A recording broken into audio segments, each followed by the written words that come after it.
Afford করে মোটামুটি মনের শান্তি দিয়ে খাইতে পারি। সময় পেলে আমরা এখানে আসি, কাস্টমারের চাপে বা ক্লান্তি লাগিয়ে ওঠে তখন বন্ধ থাকে। অনেক দূর দূরান্ত থেকে মানুষ আসে। স্ট্রিট ফুডের রাজ্যে বাহারি ফুডকার্টগুলো বর্তমানে ক্রমশ জনপ্রিয় হচ্ছে ক্রেতা ও উদ্যোক্তা উভয় পক্ষের কাছে। স্বল্প খরচে মুখরোচক খাবার, তার সাথে পরিবার নিয়ে সময় কাটানো অথবা বন্ধুদের নিয়ে আড্ডার জন্য জনপ্রিয় এই কার্টগুলো।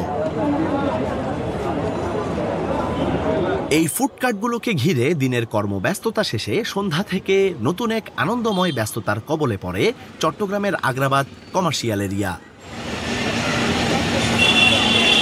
বাহারি রঙের বার্গার, পিৎজা, হরেক রকমের পিঠা, চটপটি, ফুচকা, ভেলপুরি, সি ফুড, কাবাবের বিভিন্ন আইটেম, জুস আইটেম, নলা হালিম, বিরিয়ানি, খিচুড়ি, রাজকচুরি, আলু গোস্ত ছাড়াও আরও অনেক কিছুই বিক্রি হয় এই ফুডকার্টগুলোতে।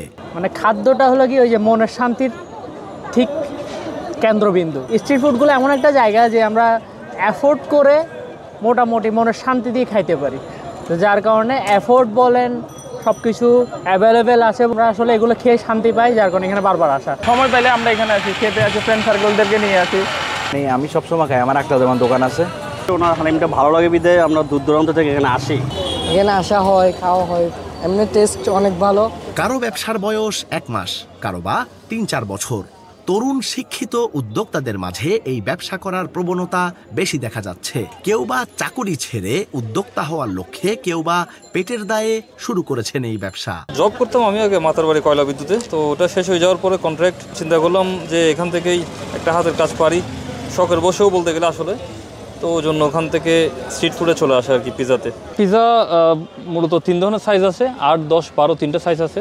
স্টার্টিং হচ্ছে 159 থেকে স্টার্ট। এটা হচ্ছে মার্গারিটা পিজা, টমেটো সস আর চিজ থাকে, এবং বাদ বাকি যদি চিকেন অ্যাড হয়, ভেজিটেবল অ্যাড হয়, তাহলে বারবিকিউ চিকেন, বিফ, একটার মধ্যে একটা প্রাইস। আমাদের হাইস্ট প্রাইস হচ্ছে আপনার 589 টাকা পর্যন্ত আছে আমাদের হাইস্ট প্রাইস, এবং লোয়েস্ট হচ্ছে 169-এর মধ্যে। আমি এখানে 3 বছর যাবত আছি আগ্রাবাদে। আলহামদুলিল্লাহ আমার কাস্টমার যথেষ্ট ভালো কাস্টমার আছে। এখানে অফিস টাইম যখন থাকে তখন আমরা বসি না, একবারে বিকেল করে বসি, অফিসগুলো বন্ধ হয়ে যাওয়ার পরে। তাহলে আশা করি কারো প্রবলেম হওয়ার কথা না। ব্যাস আমি 2 বছর ধরে করতে আছি। আমাদের চায়ের তান্দুরি চা আছে, মালাই চা আছে, স্ট্রবেরি চা আছে, চকলেট চা আছে, কফি চা আছে, জাফরানি মালাই আছে।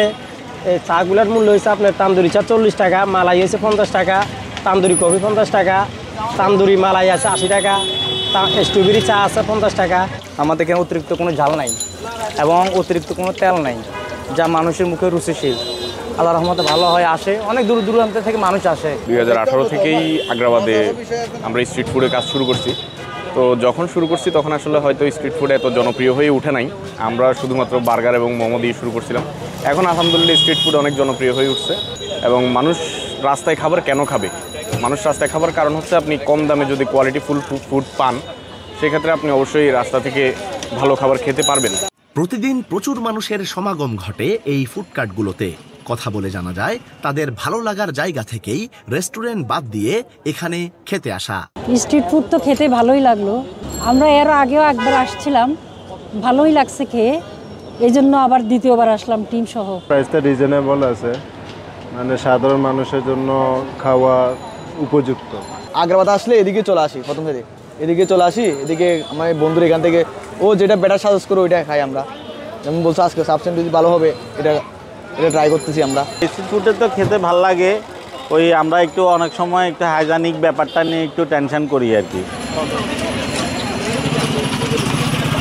চট্টগ্রামের প্রাণকেন্দ্র আগ্রাবাদ বাণিজ্যিক এলাকায় সুন্দর সাজসজ্জা এবং চমকপ্রদ লাইটিং নিয়ে স্ট্রিট ফুডের দোকানগুলো প্রতিনিয়ত তাদের ভোক্তাদের দিয়ে যাচ্ছেন কম খরচের ভেতর মুখরোচক খাবার। চোখ ধাঁধানো আলোকসজ্জায় দোকানগুলোকে সাজানো হয় প্রতিদিন সন্ধ্যা থেকে। চট্টগ্রামের স্ট্রিট ফুডের দোকানগুলো নিয়েই আজকের আমাদের এই আয়োজন। আবির আহমেদ, কালের কণ্ঠ, চট্টগ্রাম।